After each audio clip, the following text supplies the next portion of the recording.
അതാണ് ശരിക്കും നമ്മളെ മക്കളെ നന്നാക്കാൻ നമ്മൾ ചെയ്യേണ്ടത്.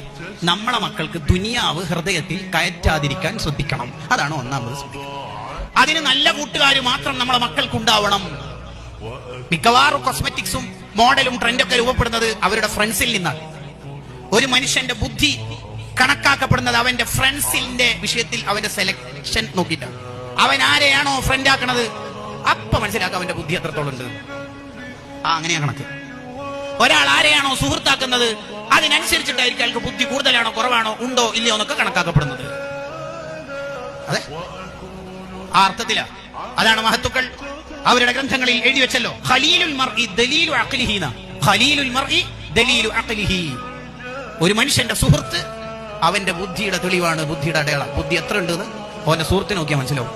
അനിൽ മർഇ ലാ തസ്അൽ ഫസൽ അൻ ഖരീനിഹി. ഒരു ചെറുക്കനെ പുതിയ പ്ലേറ്റ് എടുക്കണമെന്നുണ്ടെങ്കിൽ അവന്റെ പ്രൊഫൈലും അവന്റെ DP യും അന്വേഷിക്കുന്നതിന് പകരം അവന്റെ